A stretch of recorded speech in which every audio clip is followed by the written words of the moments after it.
মানবতা যখন ভুলুণ্ঠিত, ঠিক সেই সময় বাংলাদেশের জনগণের পক্ষ হয়ে জাতীয় নাগরিক পার্টি এনসিপি রাজপথে এসে দাঁড়িয়েছে।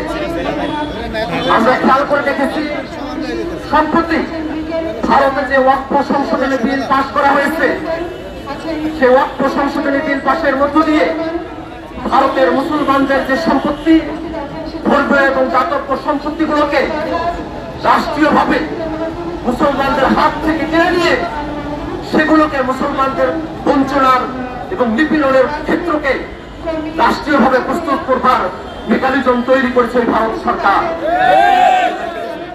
যে ওয়াকফ সংশোধনী বিল এসেছে, সেখানে ওয়াকফের সংজ্ঞা পর্যন্ত পরিবর্তন করা হয়েছে। আমরা জাতীয় নাগরিক পার্টি এনসিপির পক্ষ থেকে এহেন ঘৃণ্য যে চেষ্টা, সেই চেষ্টাকে আমরা নিন্দা জানাই। বন্ধুরা আমার, ভারতের মুসলমানদের বিরুদ্ধে সেখানে এনআরসি করে তাদেরকে নাগরিকত্বহীন করে দেওয়া হয়েছে। ভারতের মুসলমানরা তাদের ধর্মীয় স্বাধীনতা স্বকীয়তা নিয়ে বেঁচে থাকবে। তাদের মসজিদ, মাদ্রাসা, কবরস্থান এবং খানকাগুলোতে যে ধর্মীয় সম্পত্তিগুলো আছে সেটা তত্ত্বাবধান মুসলমানরা করবে, এটাই ছিল নিয়ম। হিন্দু সহ অন্যান্য ধর্মাবলম্বী যারা আছেন তারা প্রত্যেকে কিন্তু তাদের যে সম্পত্তিগুলো আছে তাদের নিয়ন্ত্রণের অধিকার তাদেরই থেকে গেছে। কিন্তু মুসলমানদের যে সম্পত্তিগুলো আছে সেই ধর্মীয় সম্পত্তিগুলোর নিয়ন্ত্রণের অধিকার মুসলমানদের হাত থেকে কেড়ে নিয়ে সেখানে অমুসলিমদেরকে ইনক্লুড করবার যে সিদ্ধান্ত ভারত সরকার গ্রহণ করেছে, আমরা বাংলাদেশিরা, আমরা জাতীয় নাগরিক পার্টির লোকেরা আমরা মনে করি এটা নিতান্তই বৈষম্যমূলক এবং ভারতের মুসলমানদের জন্য নিপীড়নের আরেকটি পথকে তারা উন্মোচন করেছে। বর্তমানে সব থেকে বেশি মানবতা বিরোধী এবং যুদ্ধাপরাধী যে কার্যক্রম, ধ্বংসযজ্ঞ আমরা খেয়াল করছি, তা সংঘটিত হচ্ছে পৃথিবীর মধ্যে সব থেকে মুসলিম জনগোষ্ঠী ফিলিস্তিনের মাটিতে। আমরা দেখি মধ্যপ্রাচ্যের বিস্ফোরক ইসরায়েল যে রাষ্ট্রটি প্রতিষ্ঠা করা হয়েছিল, সেই রাষ্ট্র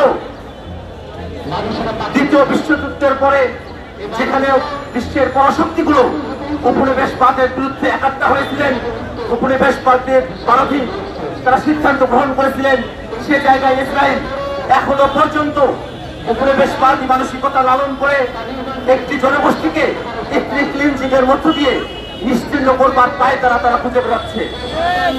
আমরা দেখি ইসরায়েল মানবতা বিরোধী অপরাধের চূড়ান্ত সীমা তারা লঙ্ঘন করেছে। সেখানকার নিরীহ মানুষ যারা সিভিলিয়ান আছে তাদের উপরে তারা মুহুর্মুহূর্ত আক্রমণ করছে, তারা হত্যা করছে এবং তাদের কোনো অনুশোচনা আমরা এখন পর্যন্ত খেয়াল করি নাই। আমরা দেখছি ইসরায়েল হামলা করছে সেখানকার নিরীহ মানুষদের বাড়িতে, সেখানকার স্কুল কলেজে, সেখানকার হসপিটালগুলোতে তারা হামলা করছে। আমরা দেখছি জাতিসংঘের যে শেল্টার হোমগুলো আছে সেখানেও ইসরায়েলি সৈন্যরা হামলা করছে। আমরা দেখছি ইসরায়েলে এখন পর্যন্ত এই 7 দশকের যুদ্ধের পরে সব থেকে বেশি সংখ্যক সাংবাদিককে সেখানে নির্মমভাবে হত্যা করা হয়েছে। সেটা আর পৃথিবীতে আর কোন যুদ্ধে এখন পর্যন্ত এত বেশি সাংবাদিককে হত্যা করা হয় নাই।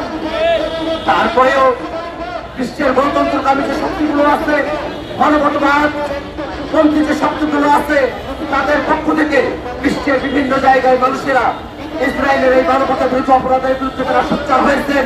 কিন্তু তারপরে বিশ্বের কিছু শক্তি তারা এখনো পর্যন্ত ইসরায়েলের পক্ষে, ইসরায়েল মানবতা বিরোধী অপরাধের পক্ষে তারা সাফাই দিয়ে যাচ্ছে। আমরা মনে করি বিশ্বের কোন মানুষ ইসরায়েলের এই মানবতা বিরোধী অপরাধকে কোনোভাবেই সমর্থন করতে পারে না। আমরা আন্তর্জাতিক সম্প্রদায়ের কাছে আহ্বান জানাবো, অবিলম্বে প্যালেস্টাইনে ইসরায়েলের গণহত্যা বন্ধ করতে কার্যকর পদক্ষেপ গ্রহণ করতে হবে।